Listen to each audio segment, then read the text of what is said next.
नमस्कार दोस्तों, आप सभी का स्वागत है आपके अपने YouTube channel study with Prabhakar में। आज के इस क्लास में सीटेट दिसंबर 2024 के लिए पर्यावरण अध्ययन के 20 अति महत्वपूर्ण प्रश्नों को देखेंगे।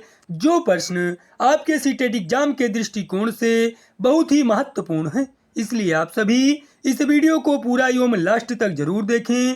वीडियो अच्छा लगे तो वीडियो को लाइक करें और चैनल पर पहली बार हो तो चैनल को सब्सक्राइब जरूर करें। आइए आज की वीडियो को शुरू करते हैं। पहला प्रश्न है, जल थीम से संबंधित सामाजिक सांस्कृतिक मुद्दों को प्रभावी ढंग से सिखाया जा सकता है।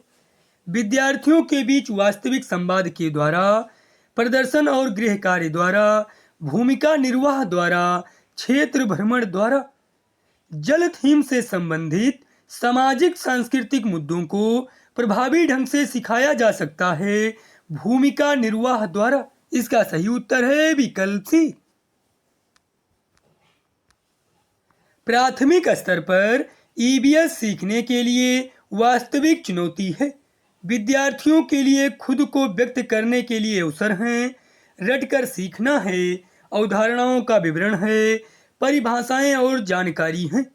प्राथमिक स्तर पर ईबीएस सीखने के लिए वास्तविक चुनौती है। विद्यार्थियों के लिए खुद को व्यक्त करने के लिए अवसर है। इसका सही उत्तर है विकल्प ए। ईबीएस पाठ्य पुस्तक के अलावा ईबीएस सीखने के लिए निम्नलिखित में से कौन सा एक अच्छा संसाधन हो सकता है? विकिपीडिया, क्षेत्र भ्रमण, रेडियो, विश्वकोश। ईबीएस पाठ्य पुस्तक के अलावा ईबीएस सीखने के लिए क्षेत्र भ्रमण एक अच्छा संसाधन हो सकता है। इसका सही उत्तर है विकल्प बी। वो विद्यार्थी जिन्हें दिव्यांगता है, उनके सफल समावेशन के लिए क्या आवश्यक है? विद्यार्थियों का अलगाव, शिक्षकों को पक्षपातपूर्ण रवैया, साथियों के बीच सहानुभूति और दया, सुलभ अवसंरचना इमारतें। वो विद्यार्थी जिन्हें दिव्यांगता है, उनके सफल समावेशन के लिए आवश्यक है सुलभ अवसंरचना इमारतें। इसका सही उत्तर है विकल्प डी। किस सिद्धांत पर आधारित कक्षा कक्ष में विद्यार्थी स्वयं पहल करके व चर्चा में सक्रिय भागीदारी करके सीखते हैं? प्रतिपादक शिक्षण, सामाजिक संरचनावादी, अनुकरण करके सीखना, व्यवहारवादी। इसका सही उत्तर है विकल्प बी, सामाजिक संरचनावादी। राष्ट्रीय शिक्षा नीति 2020 में निम्नलिखित में से किसकी वकालत नहीं की गई है? योगात्मक मूल्यांकन, संरचनात्मक समझ पर जोर, पाठ्यक्रम में वृद्धि, प्रौद्योगिकी के उपयोग में कमी। राष्ट्रीय शिक्षा नीति 2020 में योगात्मक मूल्यांकन की वकालत नहीं की गई है। इसका सही उत्तर है विकल्प ए। विद्यार्थियों के अधिगम को सुसाध्य करने के लिए एक शिक्षिका को निम्नलिखित में से किस पर ध्यान देना चाहिए?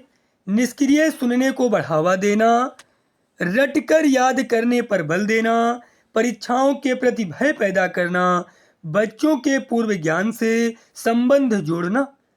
विद्यार्थियों के अधिगम को सुसाध्य करने के लिए एक शिक्षिका को बच्चों के पूर्व ज्ञान से संबंध जोड़ना चाहिए। इसका सही उत्तर है विकल्प डी।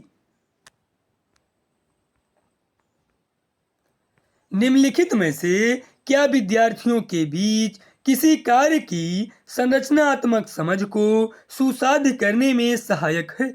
चर्चा और संवाद, प्रतियोगिता, वेधन और अभ्यास, दंड।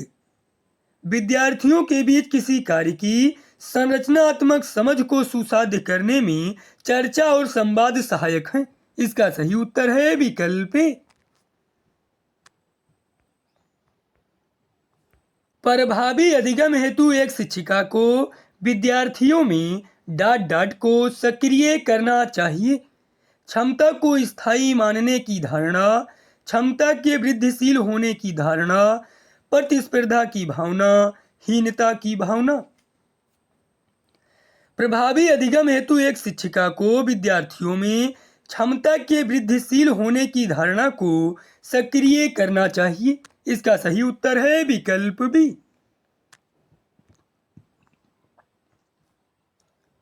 निम्नलिखित में से कौन सा बाह्य अभिप्रेरणा का उदाहरण नहीं है?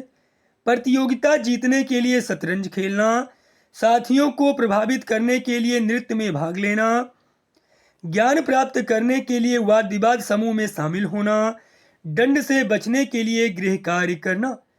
बाह्य अभिप्रेरणा का उदाहरण नहीं है ज्ञान प्राप्त करने के लिए वाद विवाद समूह में शामिल होना। इसका सही उत्तर है विकल्प सी।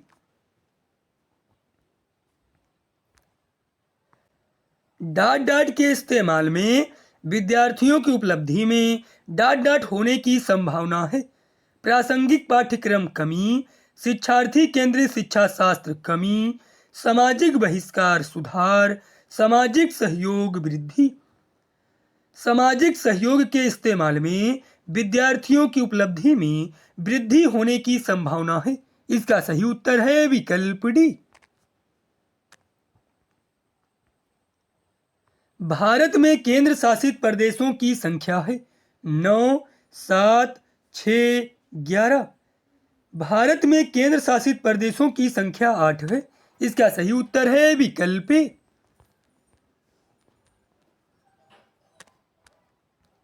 शिक्षक खाद्य परीक्षण की अवधारणा सिखाना चाहता है। निम्नलिखित में से कौन सी खाद्य सामग्री इस अवधारणा को समझने के लिए सबसे उपयुक्त है? पापड़, चिप्स, दही, कच्चा आम। इसका सही उत्तर है विकल्प बी, चिप्स। मेढकों और कीड़ों को फंसाने और खाने वाला घटपर्णी पौधा कहाँ पाया जाता है? मिजोरम, मणिपुर, मेघालय, महाराष्ट्र। मेढकों और कीड़ों को फंसा के खाने वाला घटपर्णी पौधा मेघालय राज्य में पाया जाता है। इसका सही उत्तर है विकल्प सी। मच्छरों से फैलने वाले 3 रोगों का समूह है। Chikungunya, dengue, HIV ads, dengue, malaria, कोविड-19, कोविड-19, chikungunya, dengue, malaria, dengue, chikungunya. मच्छरों से फैलने वाले 3 रोग हैं मलेरिया, डेंगू, चिकनगुनिया। इसका सही उत्तर है विकल्प डी। 3 खाद्य पदार्थों का वह समूह चुनिए जिनमें आयरन प्रचुर मात्रा में होता है। पालक आंवला गुड़, आंवला पालक कद्दू, सेब गुड़ खीरा, आंवला सेब कद्दू।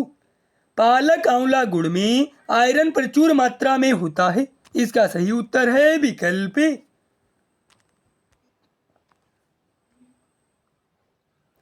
रेत के टीले कहाँ पाए जाते हैं? Berlin Rajasthan, Uzbekistan Bangladesh, Abu Dhabi Afghanistan, Afghanistan England. रेत के टीले आबू धाबी और अफगानिस्तान में पाए जाते हैं। इसका सही उत्तर है विकल्प सी। कन्नौज एक जिला है जो समस्त भारत में इत्र के लिए प्रसिद्ध है। यह जिला किस राज्य का भाग है? बिहार, उत्तराखंड, हरियाणा, उत्तर प्रदेश। कन्नौज एक जिला है जो समस्त भारत में इत्र के लिए प्रसिद्ध है। यह जिला उत्तर प्रदेश राज्य का भाग है। इसका सही उत्तर है विकल्प डी। छऊ नृत्य किस राज्य के सामान्य लोगों का लोक नृत्य है? छत्तीसगढ़, उत्तर प्रदेश, असम, मिजोरम। छऊ नृत्य छत्तीसगढ़ राज्य के सामान्य लोगों का लोक नृत्य है। इसका सही उत्तर है विकल्प ए। पूर्व काल से भारत में उगाए जाने वाले फल सब्जी हैं आम योम केला, पत्ता गोभी योम आम, मटर योम केला, आलू योम टमाटर। पूर्व काल से भारत में उगाए जाने वाले फल सब्जी हैं मटर योम केला। इसका सही उत्तर है विकल्प सी।